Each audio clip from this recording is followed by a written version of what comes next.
السلام علیکم عزیز سامعین و ناظرین، آج آپ کی خدمت میں ایک اور کہانی لے کر حاضر ہوا ہوں۔ یہ کہانی، یہ حکایت ایک مغرور بادشاہ کی ہے۔ ایک بادشاہ اپنے گھوڑے پر سوار تھا۔ وہ گھوڑا کسی وجہ سے بدک گیا اور بادشاہ سر کے بال نیچے گر پڑا۔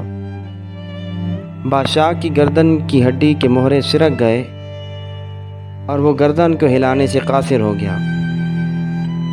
شاہی طبیبوں نے بہت کوشش کی کہ کسی طرح بادشاہ کی گردن کے مہرے واپس اپنی جگہ پر بیٹھ جائیں، مگر وہ ناکام رہے۔ اس دوران ملک یونان کا ایک طبیب اس بادشاہ کے ملک میں آیا اور اس نے اپنی قابلیت کی بنا پر بادشاہ کا علاج کیا اور بادشاہ کی گردن کے مہرے اپنی جگہ پر بیٹھ گئے۔ بادشاہ کے علاج کے بعد وہ یونانی طبیب اپنے ملک واپس لوٹ گیا۔ کچھ عرصے بعد وہ یونانی طبیب دوبارہ اس بادشاہ کے ملک آیا اور بادشاہ کی خدمت میں بھی سلام کے لیے حاضر ہوا۔ بادشاہ کے لیے لازم تھا کہ وہ اس طبیب کی آؤ بھگت کرتا اور اس کے ساتھ عزت سے پیش آتا، مگر وہ اس طبیب کے ساتھ ایسا برتاؤ کرتا رہا جیسے اسے جانتا ہی نہ تھا۔ وہ طبیب اس بے رخی پر دل برداشتہ ہو گیا اور بادشاہ کے دربار سے واپس لوٹ گیا۔ اس طبیب نے بادشاہ کے دربار سے واپس آنے کے بعد اپنے غلام کو بیج دیے اور کہا کہ تم یہ بیج بادشاہ کے پاس لے جاؤ اور اس سے کہو کہ یہ بیج یونانی طبیب نے دیے ہیں، انہیں دہکتے ہوئے انگاروں پر ڈال کر ان کی دھونی لوگے تو تمہیں بے حد فائدہ ہوگا۔ وہ غلام ان بیجوں کو لے کر بادشاہ کے پاس گیا اور اس یونانی طبیب کے کہنے کے مطابق بادشاہ کو ان بیجوں کی افادیت سے آگاہ کیا۔ بادشاہ نے فوراً آگ جلانے کا حکم دیا اور اس آگ میں وہ بیج ڈال کر ان کی دھونی لی۔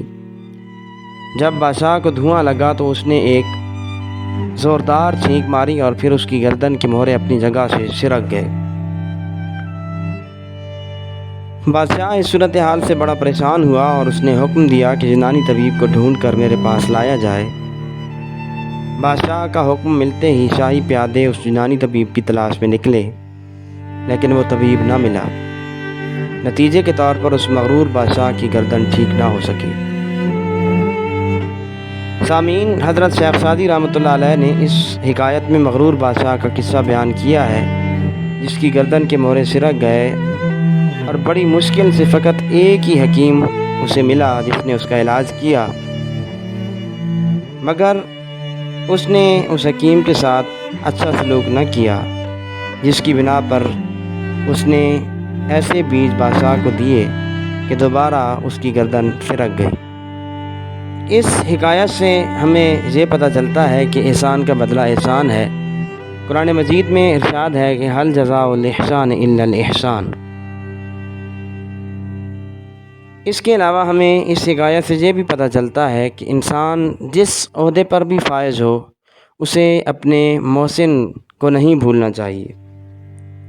سامعین، اگر آپ کو یہ چینل پسند آیا ہو تو اس چینل کو لائک کرنا اور سبسکرائب کرنا مت بھولیے، تاکہ آپ لگاتار مختلف ویڈیوز کا سلسلہ دیکھتے اور سنتے رہیں۔ والسلام۔